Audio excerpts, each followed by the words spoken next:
Yeah, it's for.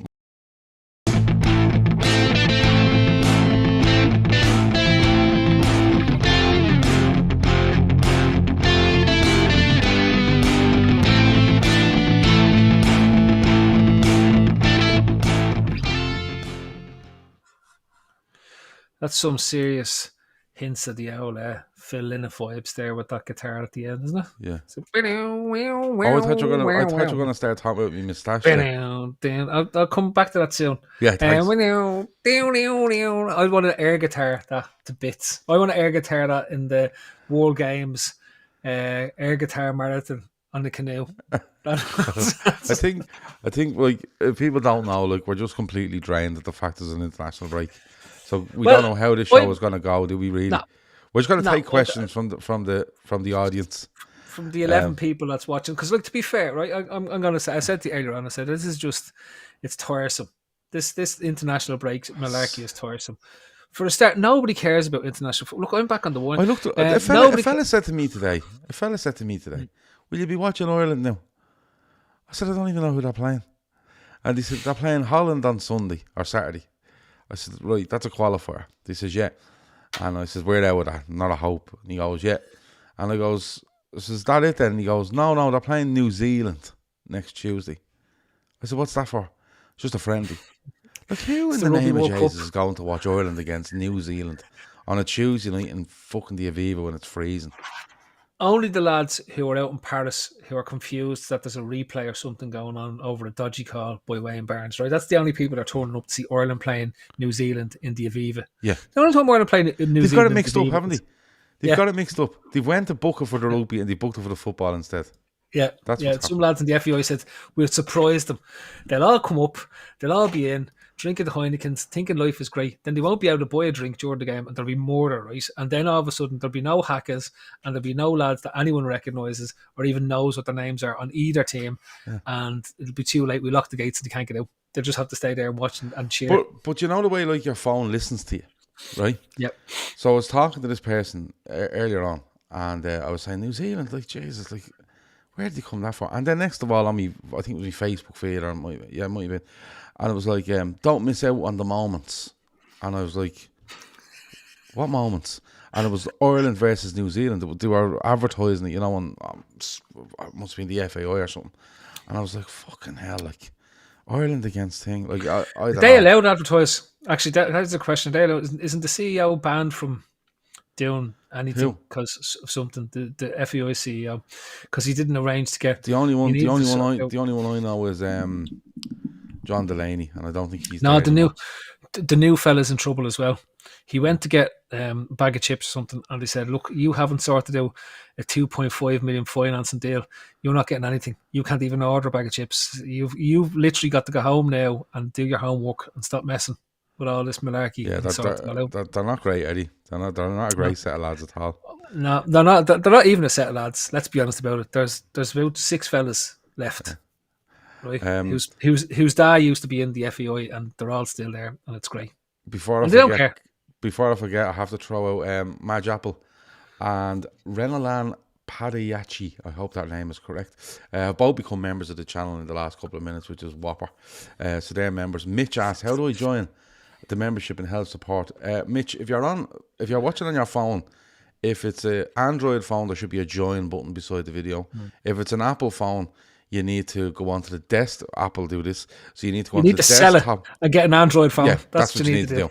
But if you're not willing to sell it at this moment, if the price being offered isn't what suits you, you need to watch this show on your desktop version of YouTube, and then down the bottom there's a little A which you click, and then you can go in and do it. If you go onto YouTube, there's a way of joining memberships on YouTube on an iPhone. You know, why can't they make it just easy? Someone there asked if I was drinking data. That's not true. But then I just realised I'm literally becoming my dad, right? Because now when I have to read something, right, and when I went to get do you lean back and hold it as far away? I have to lean back, right? Yeah. I'm wearing contact lenses to see, right? Isn't that gas? Because like if you hold something up in front of you, and you have that is a short sight, is or long sight, instead of putting your arm out, people lean their whole body back. Right, it's just like, and stretch their arm out as far as they can, and then they bring their arm back to them, So if you actually walk it out, if you just put your arm further away from you, you can see what you're trying to read. It's mad what people do, isn't it? Look, I have the that's first what's a drinking. question. No, hang on. Somebody asked was a drinking data. You missed the first question. Somebody Oh, asked what's a drinking data. I'm not. I'm drinking Torre Garmac. de Falasco. Yeah, Torre de Falasco. It's a Valpolicella Ripasso Superior, and it wasn't €8 in Centra. It was a lot more in fresh. There you go. Okay, what €16 Yep. at least. Zach More. asks, what show would you choose if you had to be trapped in a TV show for a month? I am. Well, you are. You're in. You're like, what's his name? Jim Carrey in. What's that one where? The Truman Show. Yes, that's you, isn't it? Yeah, sort of. Yeah. It is actually, to be fair. If I had to be trapped in a TV show, now do I get to choose the character, or do I have to just be like? No, you Yeah, actually, it's just Phil Casey in a TV show for a month. Who would you be? Where would you be? I'd be in the remake of Battlestar Galactica, and I'd be. Oh, my head hurts even thinking about that. And I'd be one of the robots. Okay. There you go. I'm definitely dropping into Cheers for a month because all they do is sit at the bar gargling, and they can definitely smoke because there was no smoking ban in Cheers. I'd be one of the in-betweeners. I'd also enjoy being one of the in-betweeners. Those lads had the crack. They had the absolute crack. Oh no, I'm going for Cheers. I think I'm definitely going for Cheers. Or the other one. The other one is I'd love, because I was looking at some clips there and I was literally broken in half laughing. Just being your man Sacha Baron Cohen and any of the Ali G ones when he started off at the start, right, doing the interviews, and the looks on people's faces is just immense. I'd go with Ali G. That's deadly. So, and yeah, Bob's Burger. See, Dara wants to be trapped in Baywatch, which is a shout. Archie wants to be in Quantum Leap. Kat reckons I could be in an NYPD detective series. That's fair, yeah. With a moustache. You could be Columbo's brother. Yeah. Yeah, I've kind of gone from feeling like I'm waiting to get a part on Boardwalk Empire. That was last week. And this week, it's definitely like... You're getting closer to Higgins all the time, but however, it's just... I'm getting close to what? Oh, yeah, man. But no, I think I don't know what... I am going down that route of like a detective, not even a detective, like a sheriff in like... Sheriff. A sheriff in like a TV series that's probably set in the late 80s. That's what I feel like. I look like I don't know what the correct terminology is for this without being racist. A Mexican, right? When I did this, and that's probably because it was the best way to describe it. I did look like a Mexican cowboy, and I'll see if I can dig out a picture of it and show it to you. Of you? Without this was me doing Movember. Jesus, it was a good few years ago, but. I don't do. Oh, Jesus Christ. You look like you're going to be in the remake of, what was the one where the three boys were on the horses? Was it the Three Amigos? Do you remember the boys on the horses? Jesus Christ.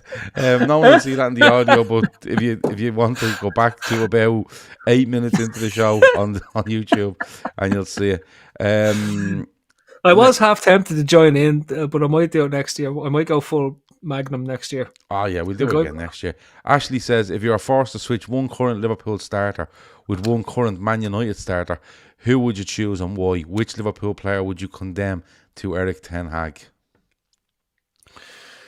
Run that question, but there was lots of words in that one. Run that question. I meant to be hosting this, but come on anyway. I'm just reading because you're getting fucking sidetracked by Battlestar Galactica and I look like a Mexican cowboy. If you are forced to switch one current Liverpool starter with one Man United starter, who would you choose and why? Which Liverpool player would you condemn to Erik ten Hag? And obviously, which United player would you take? That's a good one. I'd send Joe Gomez to United, right? Right.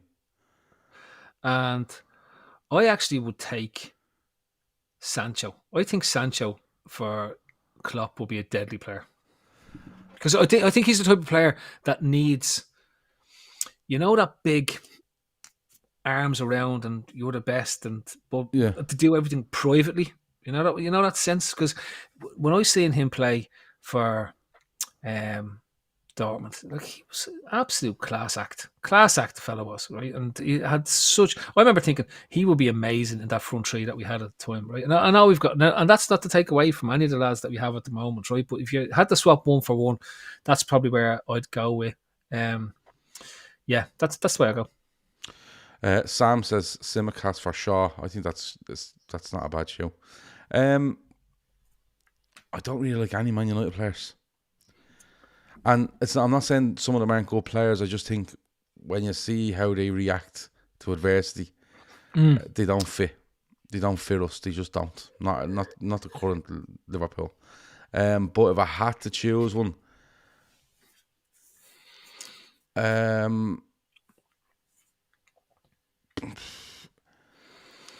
I'd probably let Simicast go to them. But I'll tell you who I would bring in. Marcus Rashford. And a close second would be Scott McTominay. There's something about Scott McTominay. I think if he look, your man tried to get rid of him. Openly tried to get rid of him and couldn't. And now he's fucking saved him in I don't know how many games. And when I watch him for Scotland, and you see the highlights for Scotland, he's really, really good. So McTominay, but I think like a bit like you with Rashford or with Sancho. I said it going back a few years ago. I would have loved Rashford. Klopp to get hold of Rashford. I think he'd be electric for him.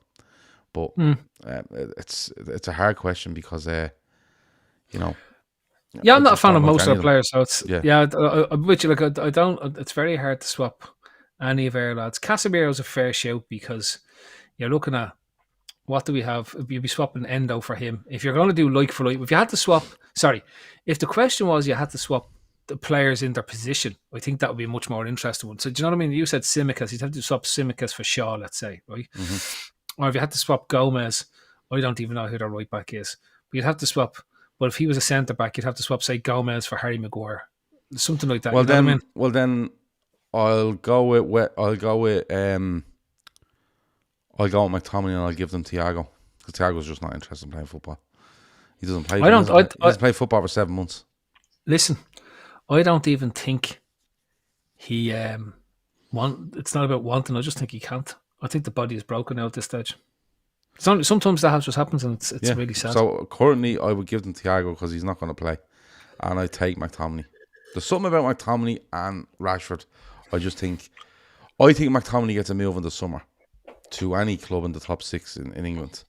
I think he'd be fantastic for them. Fantastic for them. I'll give you that one. As I said, I'd swap whatever I said for whatever I said. Gomez. For Sancho.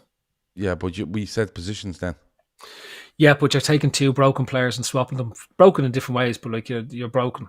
Do you know what I mean? Yeah. Gomez can't play football anymore and Sanchez can't wait to get out of United. So that's broken for broken. Yeah. Go on, what do you want to talk about next? I want to talk about this international break. I think it's like I know I said we haven't got the energy to do it. I think it's absolutely deplorable that we are suffocated by this interminable rubbish, crap, despondent level of football that nobody has any interest in outside of the World Cup. And even they've killed the World Cup by having it in Qatar, and it's over. International football's over as a thing. It offers nothing. It's not a playground. It's not a stage anymore for the best players. We're only playing 2 internationals in the next week because you have to, you know that, don't you? Like we're only playing New Zealand because you have to play 2 games. Play 2 internationals, and this is what's the 3rd international breaks in September. Yeah. Why? September, October, November, and then I don't think one. And I could be wrong. Someone in the chat will tell me March. Yeah. But like, why? Well, when the March one comes around, I think the March one will be playoffs of some sort. But then when the playoffs are on, you'll probably find if Ireland aren't in them, they'll probably have to play a fucking international somewhere. No, I get that they have to play, and that's the time a lot, and you have to play it, right? But my question is, why, right? I don't know why. We've talked about this loads. There's just no sense to it. And it gets me angry every time it happens. So this is the problem, right? So this is, if you keep doing this to me, I'm keep going to get annoyed. Right? This is what happens all the time in my world. It's like, why are you doing this to me again? Why do I have to sit through this? Why do I have to sit through nothing that nobody wants to talk about than this? You know what I mean? It's like literally the players are saying there's too many games, and they're completely agreed. Klopp is saying this is ridiculous. We have to play, and a lead onto this is, why do we have to play a half 12 every week? And when are the club just going to turn around and say, no, we're not playing? Well, the funny thing is they've wedged a kind of winter break in here as well. Yep. Early January, which is a bit mad because he couldn't seem to do it any other fucking year. But he found space for now, even though they're lashing in those 4 international breaks. Why do we keep playing? Well, believe it or not, we're playing a half 12 against City because the Manchester Council asked for it. The Council of Manchester asked for it because we were originally meant to be on a half 5 against City. Brentford were meant to play Arsenal at half 12, and the games got switched from what I can remember because, first of all, Manchester City have reduced Liverpool's ticket allocation because due to safety concerns. Okay, and Manchester City Council have asked for the game to go ahead at half 12 instead of half 5 or half 4 or fucking 3 o'clock because they feel that it would be safer to police the game at half 12 in the morning, which is fucking ludicrous because then you're into the realm of tarring all Liverpool fans as fucking drunken yobs that turn up and do this and that, which is simply not true. But I come back to it, right? This is flexed into you can do all the councils and all that type of stuff, right? So not this fixture, obviously, because the context is too big in terms of what goes on. But let's go this way, right? 14 games we've played a half 12 on a Saturday, more than double the next team that's there, right? Mm-hmm. At what stage does the club say, no, we're not playing? And if they say, well, you have to because we flex it and say, well, we're just not going to play, we're not going to turn up at the ground. And I'll give you this, we can just go, we're not turning up. And I think sometimes clubs forget the power they have when it comes to these TV games and all, right? How bad would it be for TNT, BT, Sky, whatever it is, right? If they line up their big half 12 kickoff on a Saturday and a team doesn't turn up because we refuse to play. Like that, won't be allowed to happen. Do you see what I'm getting at, right? Yeah. It'd be like, we are not playing this. It's that simple. So you either change it or we're not turning up. Yeah. And if you keep I think what they should do to solve it is they should have a half 12 kickoff every single week. Right? 38 games. Half 12. Every single week. On a Saturday. 38. Yeah, on a Saturday. 38 games at half 12 on a Saturday. And each team has to participate in 2 of them. That's it. BT get every team twice. There's 38 games. Right? That's 76 teams. Mm-hmm. Yeah. Am I correct? 38 games would be 76 slots. Yeah. So every team has to be on it twice. Twice across the course of the season. Yeah. And that to me is, I'm totally on board that fixes it, right? But I'm talking about at this moment in time, Liverpool is being used as a bait in rubbish games to attract an audience to a time slot that nobody wants to watch television at, wants to watch football at, right? Yeah. So my argument has always been either go all half 12 or every Saturday at 8 o'clock there's a game. Yeah. Or 7 o'clock or whatever it is. I think if you put it on that late, you could probably argue that the Europa League game plays less instance because if you're going to play half 12 on a Sunday or 8 o'clock on a Saturday, the time difference isn't that huge. But I keep coming back, right? I keep coming back to, at some point, if the league isn't prepared to do anything and they're not prepared to move things around, just refuse to play it because you won't end up docking points. They'll move the fixture. They'll move you out of that slot. They'll do something, right? Because it will be such a bad look if the club just point blank and say, we are not playing this. Right? Yeah. We're prepared to play this game at any time, Saturday afternoon, Sunday afternoon, Sunday evening, whatever time you want, but we're not playing a half 12 and you can do whatever you want. But if you fixture us a half 12 because of a television slot, we will not turn up because we've been on this now 14 times, 16, whatever amount of times it is, right? And you can't turn around and say that you're just choosing us because you want an audience, because the next team, if the next team was 2 games behind us, let's say, or 1 game less than what we've done. Spurs is the next, and one of their games was actually against us. Yeah. So, like, the only problem would be with my argument. The only problem would be is that you would still get people going. Yeah, but there's 4 international breaks. Like, who's going to fill them slots? Do you get me? So, my solution to that would be is that you allot each club a number, right? 1 to 20. Okay, 38 games. 38 games in the season will be at half 12. Each team has to participate twice. And what happens is you're going to have 8 teams, right? You're going to have 8 teams that are going to have to go in after international break. And say they're numbered 1 to 8, right? And the following season, right, teams 9 to 16 go in. And they have to do the international break. And then it goes again, 16 to 20 plus 1 to 4, right? Then people will say, what happens? But if a team gets relegated, a team coming up just takes their number. And it works out over the course of 2 and 3 seasons that you play the exact same amount of games at half 12 and the exact same after the international break. And I know, like, me and Shawnee have spoken about this loads, and Shawnee says, look, the money to this, and Shawnee has said to me he believes it's the money, and then he's like, no, hold on, it is actually a bit fucking mad. But I get where you're like, I don't think the club could go and say we're not playing. I don't think that would happen. That's what they need to do, right? And here's my 2 arguments for it, right? And it actually counters what your man Faster Tortoise says there. I've read that broadcasting provides 40 to 45% of Liverpool's income. The ownership would want to risk putting a dent to that. Okay, conversely, if a team keeps getting chosen to play in a certain slot because it brings an audience to that provider, that time slot, whatever it is, right? Which means that if you're bringing an audience that's that big, you're worth more than a Brentford, a Burnley, a Watford, a Luton, a Norwich, a Coventry. I don't even know who's in the league. Spurs, whatever it is, right? But you're worth more to the broadcaster than those teams. So therefore, you're just confident. You say, we can turn around and go, okay, we've done our fair share. We've done whatever 4 or 5 half 12s already this season. We're not doing any more. So you can go and pick something else. You can go and do anything else you want. If you slot us a half 12, we're not playing. We're not going to turn up. Yeah, but that's what I'm saying. Like it's not. You see, what's happening here is that BT have 1 game a weekend, don't they? They have a half 12 on a Saturday, and they're basically going. TNT, whatever the fuck it's called. So what I'm saying is that they want Liverpool on. They want Liverpool or United on as much as they can because they're the 2 biggest sellers, right? Yeah. Right, and that's fair enough.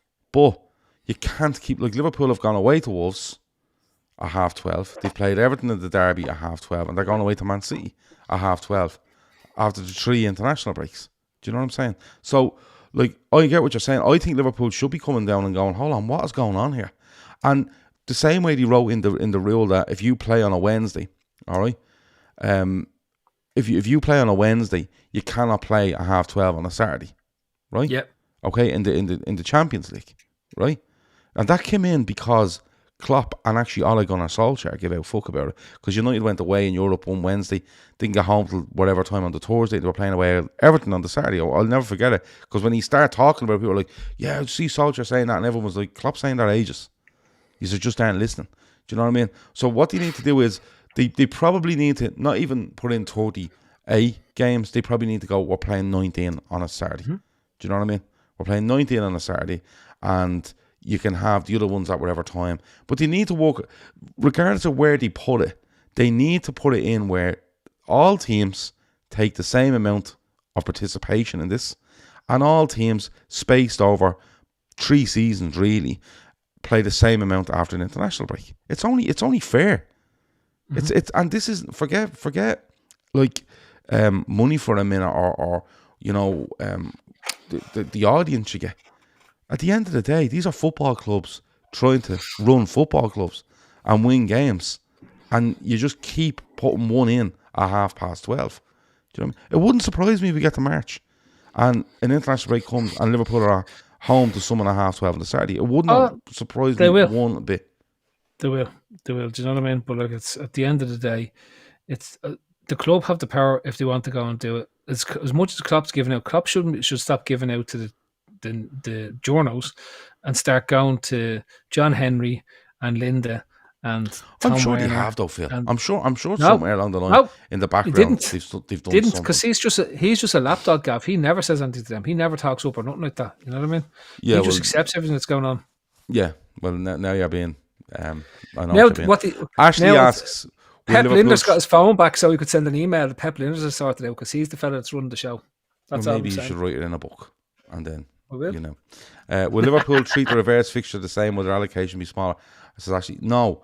The thing with Liverpool and at City is, right, City cut Liverpool's allocation and then I think further cut it again because of an incident that happened at the Etihad. I think coins or something were thrown. And that's thrown. And that's absolutely fine. If there was coins thrown, there was an argument then that it wasn't coins thrown. It was back and forth. But City have taken this upon themselves to reduce Liverpool's allocation, right? Which, fair enough, they're grand. I think Liverpool might have done it to United because United fans continuously stood in the gangways and on the steps at Anfield and were continuously told about it and they cut their allocation for one game, I think it might have been. But City have taken this further.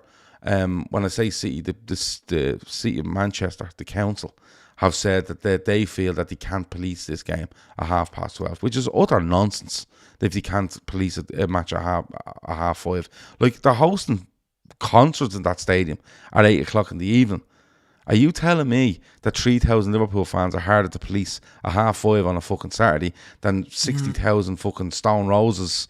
You know, people. And I'm not like even if they all turn up and are perfectly, you know, they do everything perfect in their behaviour, there's no way Liverpool fans, 3,000 to 3,500 of them, are harder to police than a concert that would be held at the Etihad at 6, 7, 8 o'clock on a Saturday night. It's absolute bullshit. And people think, the council are doing it. It wouldn't surprise me if Manchester City are behind this as well. Reduce their allocation, tell them that this, tell them that, you know, and like, Liverpool, I think, should be doing more to come out officially against this. Both the allocation and the timing. They absolutely should, you know, the sort of way. But you're talking to the fucking wall when it comes to the Premier League and different things. You're just talking to the wall. The Premier League flexes its muscles in the stupidest way possible, right? Doesn't reward teams for performance, doesn't empower the ones that go on. And the other thing is, City would do at this anyway because City are craving a rivalry where anybody cares. Right now, I hate saying this, right? I've said this to you before. Nobody cares about City. Like, they might win 8 or 9 of the last 10 leagues. Right? They could end up with 30 leagues in the next 20 years, and nobody will ever even think of them as being a dominant team. I don't think. Like, I still, to this day, because they've cheated to get to where they are, because they don't answer to anyone. The league's not prepared to enforce their own rules on them. UEFA got done by their own laws on top of themselves. Like, for me, I just keep going. It's irrelevant. Nobody even pays any attention to them. Like, I think I was talking to one of the lads at work, and it was like, I said, yeah, the way City won the Champions League, and I'd completely forgotten they'd won the Champions League. Completely forgotten, right? And that isn't even making it up. I'd completely forgotten they'd won the Champions League, and I was there going, "That's mad, isn't it mad that their achievements bear so little on your consciousness?" And it's not a rivalry thing or whatever it is. It's just the fact that they've stacked the deck so much in their own favour. They have no rules that they need to play against them. They have the league in their hand. That it just makes no difference. Do you know what I mean? Like, it just, and for the rest of us, when I think of the league last year, I think more of Arsenal. When I think of the year before that, like, you think of all the runs that we put together when we were chasing the league title in terms of what was there. You remember them more, because you remember the teams for achieving something that they weren't expected or didn't believe that people could deliver on. It's why we sort of became a bit of an anomaly, that people suddenly realised we could do 100 points or do 97 points or 98 points or 99 points, whatever it was, right? So those teams are the teams that people are paying more attention to. We'll always think of last season as the Arsenal season. This is going to kill, and this kills. I swear to God, this kills Pep Guardiola more than anything, and he's referenced it a few times. I think he definitely has. Right? Like, it's like, but Ant Dicko, I think it was Ant Dicko made a good point there. He said Manchester City, United versus Manchester City, was a 3:30 on a Sunday. That's a derby. Yeah. Why aren't they putting that on a 12:30 because of safety fears and stuff like that? Or are the police, like, the police are involved in this? Are they not? Are the police turning around and saying, no, we have to have a 12:30? Like, it just stinks. It absolutely stinks. Kev says they're desperate to be a big club no matter what they do. Same as Newcastle and Chelsea. Plastic. That's a good one from Scouser Pete. Look at that one. Oh, Jesus, he's fucking winding me up with this. Right, start, sub, or sell Barnes, Salah, Dalglish. I've two ways to go with this, right? Right. So if I want to maximise the value for the club, I'm selling Salah. Right. Then I'm starting Johnny and I'm subbing Dalglish, right? Yeah. Now, if I wanted to go the way I want to go, I'm starting Mo, subbing John Barnes, and I'm selling Kenny. That, I know people won't like that, but that's the direction I'm in. It's an impossible question. I'm starting John Barnes because I'll still stand beside John Barnes being the best player I've ever seen playing with Liverpool. Mo is. No. Mo is. John Barnes is. He right? is. In my opinion, no, he's not. Mo John is. Barnes is. It's like saying that Messi isn't as good as Maradona. Like, it's just an impossible question. I say it all the time, but like Messi is better than Maradona. He's not better than Ronaldinho though. So. Well, he's not. That's an entertainment thing in your head. So there's the greatest player playing the game of all time versus the best player of all time. So that's, I think, is a great question as well as who is right. We can all. Kev O'Sullivan selling John Barnes. Fuck off, annoy me, Kev. Kev is. It was ridiculous. John Barnes' 60th the other day, and there was loads of little videos popping up on Twitter and stuff like that. And he's a joke. Imagine John Barnes with Salah in this team with the way players are protected nowadays compared to the way Barnes wasn't protected back in the 80s. Imagine what he'd do, right? Because he's one of those that I'd say fitness-wise would have even gone better than what he was. Do you know like the advances in fitness and everything like that? For me, like I remember watching Barnesy growing up, and it was just electric to see him play. He was just so good. I just remember 87, 88, watching that team. He was a joke. I'm telling you, he was a fucking joke. He was just. It wasn't ridiculous even watching him back. It's just that.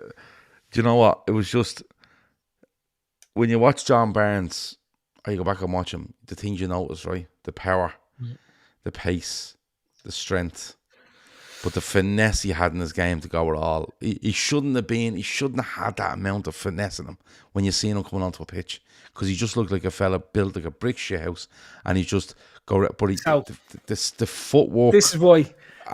Mo I still think he's one of the best crosses of a ball I've ever seen. This is why Mo wins, and I'll stand by it. Mo is a combination of the two of them. Mo has the arse power of Kenny Dalglish. Do you remember the way Kenny Dalglish could roll a player and use his arse? And he wasn't that big, but he was able to turn fellas inside out as like that were much bigger than him, right? Mo does the exact same thing, but he has that flash, that ability to skin a player, the vision and the whole lot. And like some of the goals that Mo scored. Can I ask you a question then? Because it kind of came up last night, because it was his 200 goal in English football yesterday, 198 for Liverpool, 2 for Chelsea. So he'll very soon pass 200 for Liverpool on his own, right? Because like when you have conversations about your best Liverpool players, I still think John Barnes is the best Liverpool player I've ever seen, right? Okay. And listen, that's not to disparage anything from Mo Salah, anything from Dalglish, Souness, Gerrard. It's just John Barnes is the one in my childhood where it was just mind blown to me. And even when I go watching back now, you know what I'm saying? Like the elegance of him, the finesse, the power, the heading, the crossing, everything about him was it was fucking magical, right? But when we sit down in 10 years' time, if the world stops now, right? If the world stops in 5 years' time, football stops, and it ceases to exist, and we sit down to talk about Liverpool and the best players, where does Mo Salah come into the conversation? Does he come in top 10 Liverpool all time? Does he come in top 5? Or is he a genuine conversation in being right at the very top? There's only 4 players that you'll discuss who are the greatest Liverpool players of all time. And this is I know people are going to get annoyed about this, but it's true, right? Right. 5. I'll actually give you the 5, right? Right, you don't give me an order. I'll give you my 5 in order as well after you. But no, not in order. Just give me your 5 names. I'm not going to give the 5 lads that I'm going to... Now, when you say best, right? I'm not talking fans' favourite. I'm talking about technically the best player that was head and shoulders above absolutely everyone else that was playing the game at that time. Yeah? Right. Okay? Yeah. So, those 5 for me are Johnny Barnes, Luis Suarez, Kenny Dalglish, Kevin Keegan, and Mo Salah. Keegan doesn't get enough love, but he should do for Keegan what he was achieved brilliant. at the club. Right? Yeah. And he wins European and World Player. You don't do those things without being genuinely a phenomenal footballer. Keegan was phenomenal. An absolutely phenomenal. He phenomenal wins. footballer, Sure, doesn't he win? He wins European Cup in '77, and then goes to Hamburg and wins European Player of the Year, isn't it? Or World Player of the Year. Hamburg. Yeah. Does he get beaten in the final the following year? He does, yeah. But my point is, those to me are the players that you talk about as being the best Liverpool players of all time. And I'm taking fan favoritism, loyalty to the club, what they mean, yada yada yada, all of it out, right? Yeah. For me, that's where the thing. And there's going to be loads of lads. There's going to be loads of names on it. You're going to talk about Alisson and stuff like. But we're getting into play specific. Hansen. I'm just saying those 5. Those 5 for me. When you come down to it, and you have a chat with every Liverpool fan, 3 of those will always be in their top 5. Do you know what I mean? Right. Well, my top 5, my 5 in no particular order, will be Barnes, Souness, Gerrard, Barnes, Souness. Yeah, Barnes definitely, Souness definitely, Gerrard definitely, Dalglish, Salah. They'd be my 5. But I think when you go down, like this is why I'm saying in a couple of years' time, because people don't get that recognition properly till they're finished. Gerrard probably is, aside because he was carrying Liverpool an awful lot, and I don't think people realised how good Luis Suarez was, but didn't realise how good he was until he was probably doing it at Barcelona. Genuinely, they thought he was mental at Liverpool.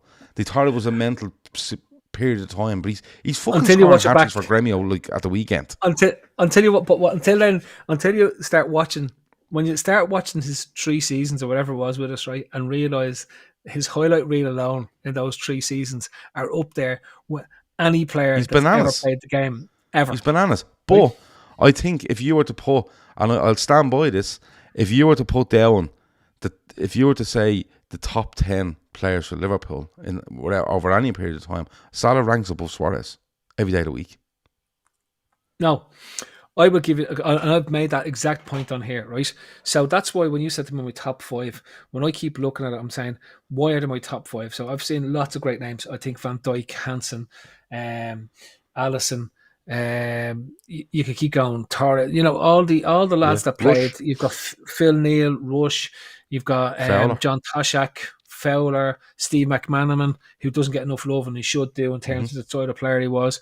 That's before you get to the full-backs and you've got your Xabi Alonso, Jan Molby, those lads that changed the way the game was played when they were playing there and things. And then the unsung heroes like Jim Beglin, Ronnie Whelan. Like Ronnie Whelan, if people go back to the 80s and 90s, Ronnie Whelan was arguably regarded as one of the greatest Liverpool players of all time, purely for his versatility. Yeah. Centre-back, right midfield, just left midfield, full-back. Just run around and be brilliant in all the places that he played. And that's before you even go back to the older lads, Emlyn Hughes, all those fellas that played before as well, that were massive names, Alan Kennedy, Ray Kennedy, all these guys that came along and made Liverpool for what it was. So when I go back to it, right, why are those the 5 for me? So I'm not old enough to remember the fellas that were in the early 70s, late 60s, all the Ian St. John, all those fellas that played in that time frame. So I really can only go off what I remember and what I've seen. And when you put those 5 up, and then you listen to people talk about it, those 5 still stand. From the 5 I picked, everyone, as I said to you, you picked 3. I said to you there, the 5 we put up there, right? I guarantee it, no matter what Liverpool fan picks, they will pick 3 of those 5 that I've given you. There's not a single, unless you're probably me, just to prove a point, there's not a single Liverpool fan who won't pick 3 of those 5 because I think the same with mine. Like Bertie has Barnes, Dalglish, Gerrard, Rush, Souness. I think if you ask people to name 5, maybe depending on what area you come from. I think, if you're probably 20 years of age or 25 years of age now, you're probably going along maybe a Torres route, and a Suarez route and stuff like that. But like I just think it's going to be interesting when people sit down and try to place Salah in the chat as around the greatest players at Liverpool of all time. I think he could end up being right up there because I think Suarez was amazing. Like Suarez was fucking bananas, like bananas good, right? Because there was just, do you know the way people talk about Darwin Núñez, chaos and blah blah blah? Suarez was that. Suarez was chaos, but it was manufactured chaos. He knew what he was doing at all. He was flicking balls up off fellas' hands to get penalties. He was kicking it off their shins and getting it back out. He was playing 1-2s with them. He was dropping shot. He was doing everything. But I still think when you get to it, Salah will rank higher than Suarez. No, see, and this, my argument is every single one of the five I named at one stage were arguably the best player in the world. Right? Suarez in the last season with us was arguably the best player in the world. Yes. Johnny Barnes across 4 seasons from 87 through to 91 was arguably the best player in the world, right? Yeah. And before he damages his Achilles in the role that he was playing in that team for Kenny Dalglish. Yeah. Kenny himself, up to the mid 80s before he retires, that FA Cup, the European Cup final against Real Madrid, he's arguably the best player in the world that year. Like this is the level he reached to do it. And Salah has been across 3 or 4 seasons with us, being in the same reckoning and should have won at least one of the Ballon d'Ors because of his impact he's had on this Liverpool team, taking them to where they've gone. They won it in a calendar year. They won a Champions League, a league title, and a World Club Cup, right? And that's forgetting all the other trophies. But in a calendar year, they did that. He did that over a fella called Messi because he played against them to do it. Do you know what I mean? So when I get to it and I get to that point, I'm there like, when I judge the players, it's great that the other players had such a big impact on Liverpool over a longer time, over what it was, blah, blah, blah, blah, blah, blah, blah. But these fellas were just that level above absolutely everything else that was playing at the time that they were playing at. And that's why, for me, they're the top 5 greatest Liverpool players of all time, because they are able to say they were head and shoulders above every other player on the planet. And if you can claim that, it's very hard to counter-argue against anyone else you're going to pick. And I know people say Gerrard, but you go back to all the Gerrard seasons, his best seasons, the whole lot, and there was always somebody better than him in the world at that point in time. I'm not saying there was many. I'm not saying there was multiples. I'm just saying there always was somebody better than him in the world in his position. Yeah. I think with Gerrard, I don't think you've seen many midfielders before Gerrard like Gerrard, and I don't think you've seen many since. And what I mean, I think you have. Well, you were talking about versatility there. Gerrard could go on and play fucking anywhere in the pitch and could be the best player in the pitch. No doubt about it. I think he gets very unlucky in some of the shite he has to play in. And you know what? What's probably stopping him or making your argument very, very valid is the fact that at times he should have left Liverpool and went to play for another club, and then you turn around and go, no, do you know what? He actually was the fucking best. Because look, and it's not a case of putting him into a better team to make him better. I think you put him into a better team for him to give him more of a chance to show exactly what he was about. I think Gerrard spent a lot of time putting out fires for Liverpool when he shouldn't really have to. Andy says Suarez under Klopp would end all debates. I think I don't disagree with you. But then you'd want Suarez at his prime that we had when he was playing under Rodgers, under Klopp, with Salah and Mane, and then you would have arguably the greatest front three the world has seen. But the problem is, though, Suarez was part of a front three that was Neymar, Messi, and himself. Like, do you see what I mean? And he outscored the 2 lads. So I keep coming back to this fella. He was just special. But Salah himself has been so special since he signed. He's scoring wise, everything. It's off the charts. But it's even when you couple into the fact that never injured, never an issue. Never fucking. The only issues always comes up around transfers and stuff, and the only real issue ever was caused by his agent, mounting out of him, right? But other than that, never, ever, ever an issue. Never injured. Always does what he needs to do, and turns up every week. Like, what are you laughing at? I was there going, Gav, when did you get a dog? I didn't know it was your young one No, sneaking she's around trying to the sneak behind me. background. She's trying to sneak, yeah. They always do that. You alright? Yeah, I had to get my little Brazilian bum bum. Alright, go on. Touch it, I was like, when did Gav get a dog? I do have a dog. There's a dog on the couch there behind me as well. If I Get the move boat. that way. See him there behind me? You can see a bit of him. He just wanders Hang around. on a second. I have to hold the computer. Just laying right back there and you might be able to see the dog. But look, it's I just think he's exceptional. And Suarez, like, I absolutely adored Suarez. But I'll stand over Salah as a bigger player for Liverpool every day of the week. And look, and Dicko, can you imagine a prime Gerrard with Lampard and Makelele? Actually, Ant, your whole argument falls down because we did see a prime Gerrard with Lampard and it was a disaster. Every single time they played, it was a disaster. If ever a midfield combination was never going to work, it was Lampard and Gerrard. Because Lampard and Gerrard in the same team wanted to do the same things. Yeah. And so it didn't work. Gerrard would have been much better, and it showed when you just put two Makeleles behind them and go, you do what you want. When we done it with Mascherano and Alonso, we just went, listen, we're good defensively. One's a fucking outrageous passer of a football. The other fella's a madman, and you go and just give that ball to the fella up front for. Stevie, we're going to get two midfielders. They're going to play midfield, and you play this wandering Roman wherever you want. And we're going don't to worry about what's going on there. Yeah. Don't worry what's going on there. You just play from the deal of the inside of your half up that, and you don't need to worry about what's going on. It's set piece. But the gas thing was when he was when people think like, going forward machine, right?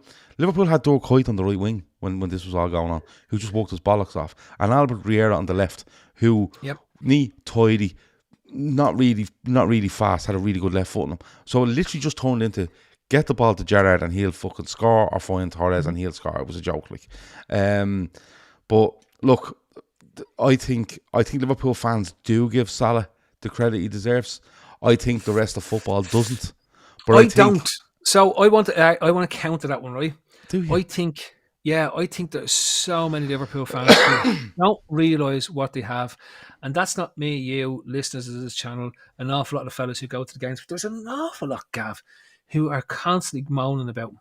Constantly. And you're there going, what exactly? This fella has scored or assisted in 15 games in a row at Anfield. Yeah. And he's also the first player to, I think, score or assist in in the first 6 home games of a season. Ever. For Liverpool. Yep. Like, they've got to the stage now where they go, other than Mo Salah has done this. You know, like, they're not even mentioning other people anymore. If he had Ronaldinho's panache for life, right? It would be everywhere. But the fact is, he seems to be, and I'll say this about Salah, right? He's obviously the most famous Muslim footballer of all time.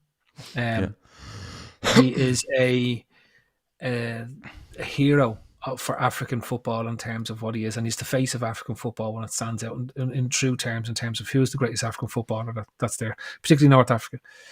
Like, that's the reason why Salah himself is such a big influence on world football. But we don't see it because we live in the gilded white tower of Western Europe, and this is not. I'm not getting into a Pete rant now at this stage, but do you know what I mean? Like, and this is where people are so insular, and I've given out so many times about the English anyway when it comes to this as well. They're so insular. It's when you step outside the world and you go to Europe and you go to Madrid or you go to somewhere and you see that Salah's face is just is on everything just as much as Messi's is and just as much as what anybody else is. Only then do you realise that this fella is a true star. We haven't had that. It's like Barnes was the closest that we had to that. Like, Suarez is because he was South America's version of that wasn't Messi, if you know what I mean. Like, it was the next South American, but he seemed to exude more of the stereotypical expectations of a South American player than, say, Messi was. Messi was a very Barcelona version of a South American player. He's in Barcelona since he's about 6, so he's very European. Whereas Suarez is the true heir to the Maradona madness. Do you know what I mean? He had everything, the brilliance plus He the rocks. madness. He rocks up in Europe at Groningen, I think, and it just kicks off and just goes bananas from there on in, and never stops kicking off. No, never stops. Like it just he just mastered being on the right side of the law as opposed to Diego, who wandered onto the wrong side of the law. Do you know what I mean? So he was such a nice person off the pitch that the madness really just existed around the pitch. He got that little bit tweak just right in terms of the trait that was in his personality. And that's where it's, look, whereas I'm honest to God, I'm just it's a hard one, isn't it? When it comes down to it. I think anybody out there, like, don't get me wrong, there is periods, and they're very short periods in Salah's Liverpool career where you're going, he's not on it. He's not on it. I always go back to that one in I think it's 18-19. He scores away at Southampton, the breakaway goal at Southampton to make it 2-1. I think it's his first goal in 8 for Liverpool. And there's a big team made about it that night. And then there's other times going back, maybe last season before we were going, around January time last season, where it wasn't happening. And you kind of go, these fellas are allowed to drop. You know what I mean? They are allowed to drop. Everyone has them. But I think overall, I think Liverpool fans do appreciate him. I think the rest of the maybe not the world, but the Premier League don't. I think there's an awful lot of but he kind of, do you know what it is? I think if he was a striker, an out and out striker doing that numbers, people would go, you know what a fucking goal scorer. But they don't know where to put him. They don't know what box to put him in. They don't know what category to put him in. And at the end of the day, he's a right winger, and he's 200 fucking goals for in English football. In England, not like in. Well, it's something like 100 and. It's 160 odd goals, and I think the European goals are included as well. But for an English club, he's 200 goals for English club football. The sort of 2 for Chelsea, 198 for Liverpool. But he's 198 goals for Liverpool. He's 198 goals for Liverpool, and he's only played 7 games. He's a fucking right winger. It's like he's playing squad battles on FIFA on the bleeding amateur level. And I just think he's exceptional. Anyway, let's move away from football a little bit. What's the one film that's watched in your house on Christmas every year? Ours is Die Hard. Paul feels that's the best Christmas film. It's not a Christmas film, but it is a Christmas film. It's not though. But it is. It's not. How is it not? Because nothing to do with Christmas. What do you mean? The opening scene of Die Hard. The opening scene of Die Hard. They're at their Christmas drinks. It's a film that you watch at Christmas, but it's not a Christmas film. It is a Christmas film. 100% it is. It's not. It is. Gremlins is a Christmas film. No, it's not. It is. Because he's given Gizmo as a present for Christmas. No, he's not. He is. No, his dad's a fucking lunatic and ends up fucking finding it in some shop. Go and watch it again. Gremlins is a Christmas film. Well, if Gremlins is a Christmas film, 100% Die Hard is. The first one is definitely. Die Hard 1 and 2 are both Christmas films. Both filmed, they're both around Christmas. On the second one, he's coming home for Christmas. He's like Chris Rea coming home for Christmas, right? His mom's coming home for Christmas, right? It just happens. Imagine that's having 2 Christmases like that. I'm not doing Christmas. What I'm saying is, go to Australia. If you look at Die Hard, right? 4 opening scenes of Die Hard, they're at their Christmas. Yeah, I told the kids today that it was Easter in Australia. Easter in Australia? Right now? Why? Tom Boland says Die Hard ends with a Christmas song. And not only that, just before the Easter thing, right? He turns up, right? He turns up and it's Christmas. But in the second one, Holly Gennaro, the wife / ex-wife / I don't know what's going on, she's on her way home for Christmas. So Die Hard 1 and 2 are absolutely Christmas. Why did you tell your kids that it was Easter in Australia? What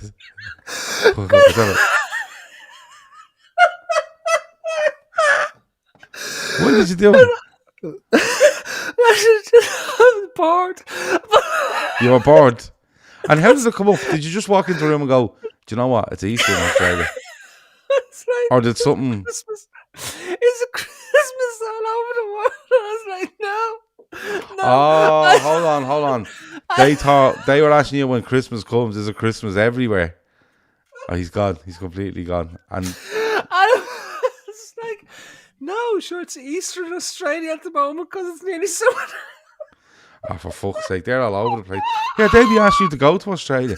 They'd be like, can we go to Australia now? I think it's Christmas over there. They'd be trying to fucking work this out now. So when you get to mid-June, they'd be like, can we go to Australia? Because they think it's Christmas. Yeah. I'll tell him my dad it was the same. But yeah.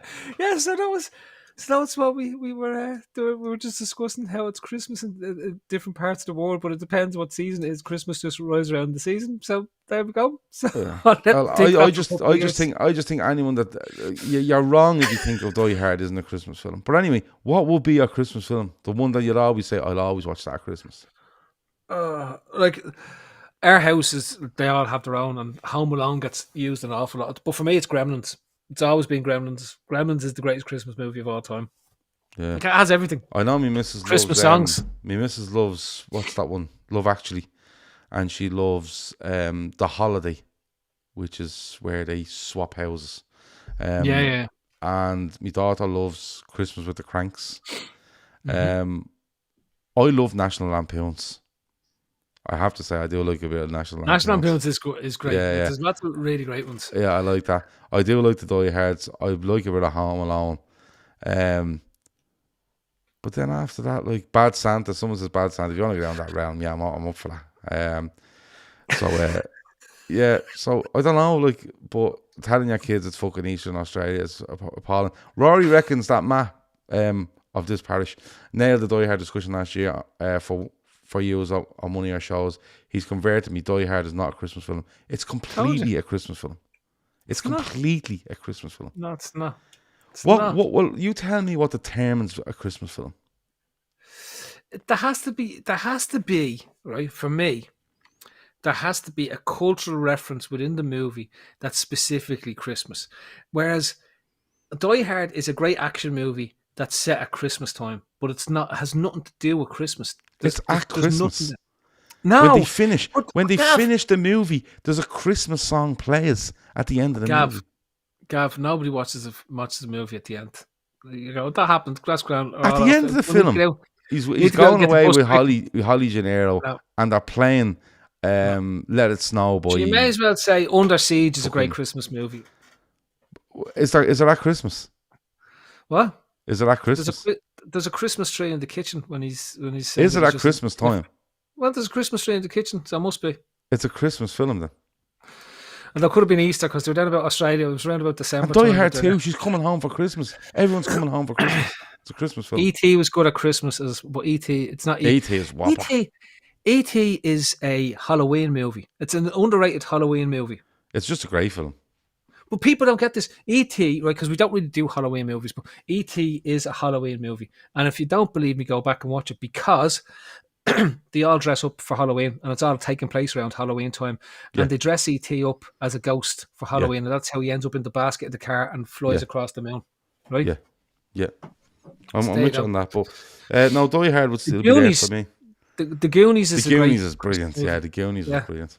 Right, that's a great Christmas movie, isn't it? Yeah, I'm going to give them 2 minutes to ask us around. Dirty Dancing is a great Christmas movie. Don't know. Ask your missus. Is it set at Christmas? No, it's not set at Christmas. It's just like Die Hard. It doesn't matter when it's set.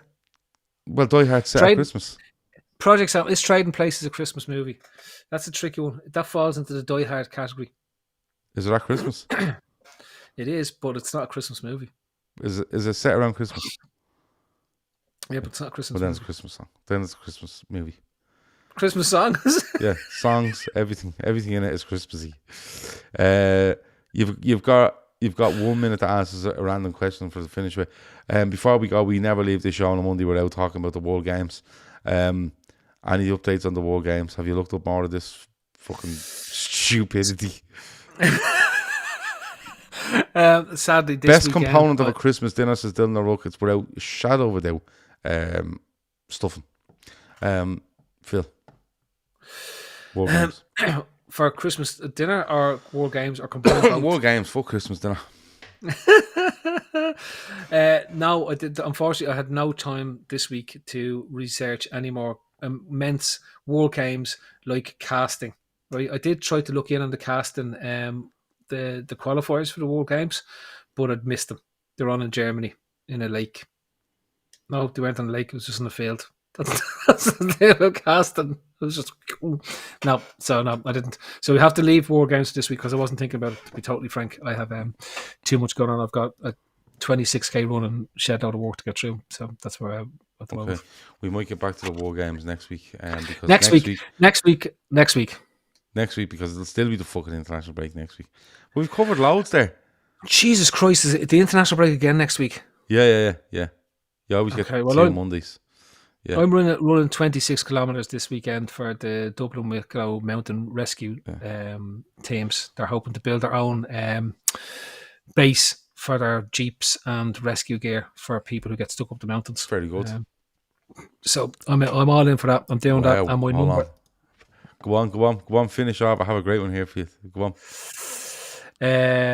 But no, that's what I'm doing. So my number, interesting enough, is number 97. There you go.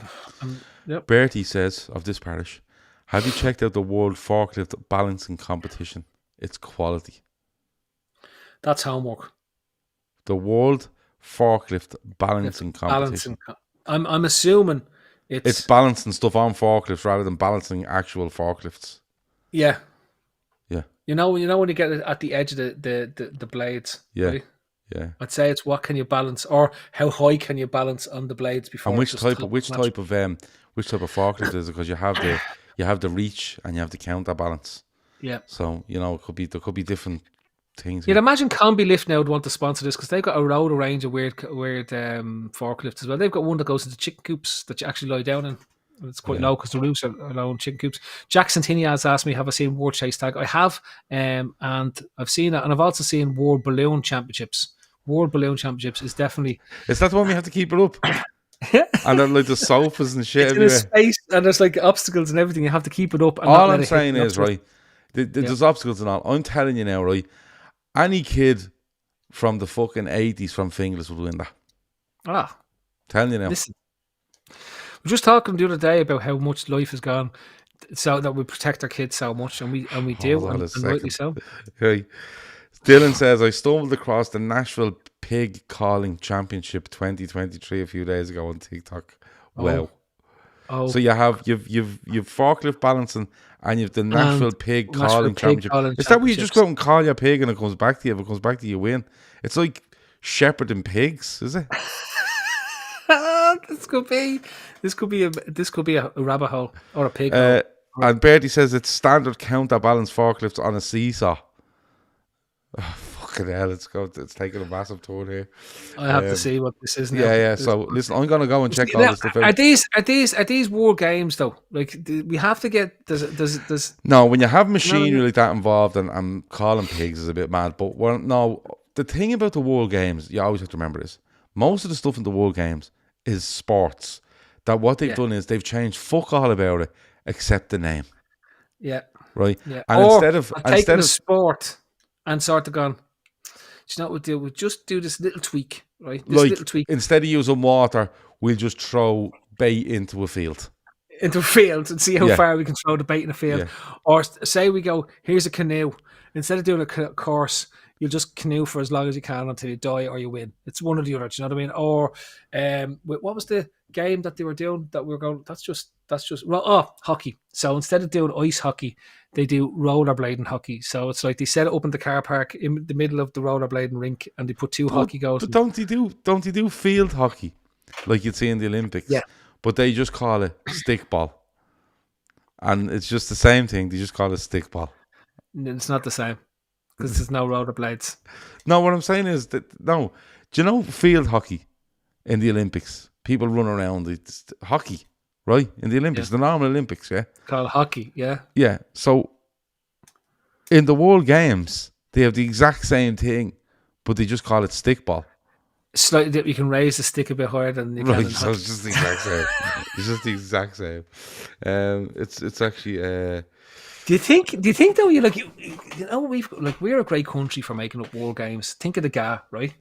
Like of all the countries in the world, we could bring 3 games that would add something. Do you know what one always gets me? The one where they're throwing the ball down the road. Yeah, it's not a ball. What the fuck is that? Stone. It's a stone. Right, so you just get a stone, a brick, right? Yeah. And a there's round fucking stone. hundreds of cunts around this laneway in somewhere, and your man's throwing it real far, and he has all his gear on and all, like sponsored by bleeding Mar Yeah. Riley Centric, Kinnegad or whatever, and Yeah. he's fucking this brick down the road, and people are mad into it. But how do you win? You seem to be playing against yourself. No, whoever goes the furthest. So there's a couple of people playing against you. Yeah. Right. So they've all got a roundy stone now. They've been down on the beach for a long while finding the right roundy stone, Gav, and you have to go and practice. Now you want to build up a whole bucket of stones for this because you can't be just relying on one stone because you'll get lost in the ditch. You won't be able to find it. It's not easy to find a stone when it goes into the ditch. So it's very important to get a bucket of roundy stones that you can throw down the lane. So that could be up there with it. But I'll go back to, I'm telling you, the guy are missing a trick now by not getting into the World Games. You could have Gaelic football, hurling, and not to forget handball. The sport invented by Irish people because they couldn't afford rackets. So they just went to basically a squash court with their hand and a ball. Yeah. Used their hand as a racket. Yeah. You know what you do as a kid. Kev calls it road bowls. It's great crack, but it's not even bowling. You're not bowling at anything, eh?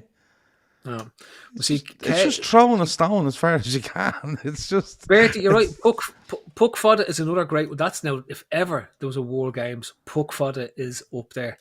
Hurley, ball, hit the ball as far as you can and see who can hit the furthest. I think that the dream team in all this, right? The Harlem Globetrotters of the World Games will be America picks the location and Ireland pick the games.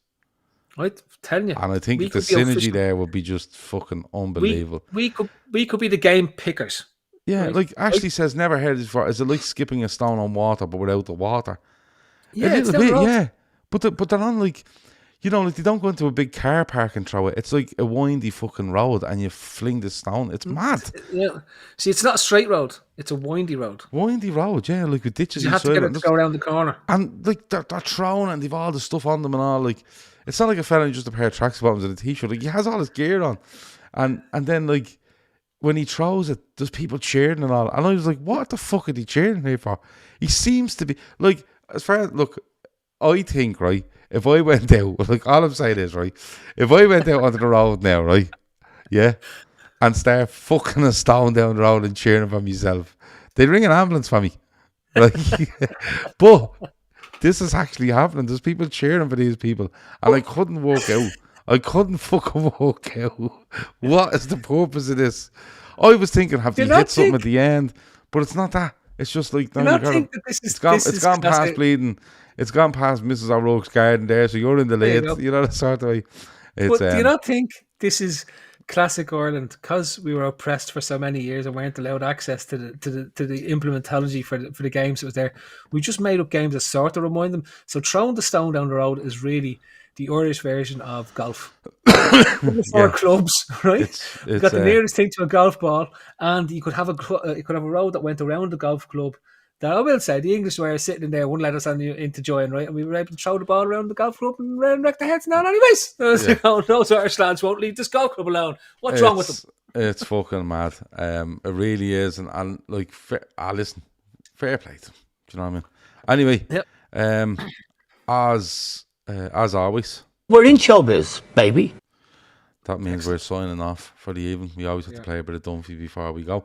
I might find some more stuff, especially the one, the quote around Rod Little, which I think is apt for this week. For anyone that doesn't know, go and check out. On YouTube. Who tweeted about it? Someone tweeted about Rod Little. Many people did. Many people did. But anyway, I'll try to find it for next week. It's interesting the lads brought up the competition with the pigs and the day that David Cameron gets back into position in the English government. Look, I can't keep up with what's going on over there. It's like cleaning the Big Brother house. One fucker gets fucked down, you just bring in another lunatic. Right, are we done? I'm going off to put my chain on the right way around. On your bike? Yeah. I went off. I waxed my chain today, and I realised I was going, that's way too noisy. I think I'll put it on backwards. Right. Well, you go. I know you're thinking to yourself, how could a chain be on a bike backwards? I didn't realise this until about 5 minutes before we came on the show, and I was googling why is that chain so noisy. So I just found out. Could be on backwards. It could be on backwards. Jackson Teen says, don't forget to like everyone. Yeah, hit the like button. Hit the like button on your way out. Tomorrow morning, 10 o'clock, I'll be here just chatting Liverpool for a half an hour or so. So if you want to join us, you can. That's a member show. So if you want to become a member, hit the join button. $3.99 a month. You're gonna get somewhere around 12 shows. I heard there might be a special guest on tomorrow morning. No, there's not. There is, yeah. Is there? They'll all have to stand back down and look at the 10 o'clock in the morning I'll be here. We've loads of shows coming up during the week. So on the free feed you've got last night, you have tonight, you have Wednesday night. We're talking Premier League. We are going to be doing a new series on the title winning team, and that starts tomorrow night for members, and we're going to be doing stuff on tributes to great Liverpool players as well, which will be on Thursday. So if you want to become a member, hit the join button, $3.99 a month. It does help us out, and you will be getting loads of shows ahead of everyone else and all that sort of stuff. Most excellent. Maverick reckons I'm looking like Souness's younger brother with the touch. Thanks a million. Listen, we're only 13 days in, 17, 18 more days to go, something along them lines, but I'm enjoying every single minute of it. Phil, close out the show and I'll hit the outro. Go on. Good night. God bless you all, and thanks for coming. I'd say the rosary. Good stuff. And if you find any round stones, let us know. Find any round stones. Remember, happy Easter to all the Australians. Good night.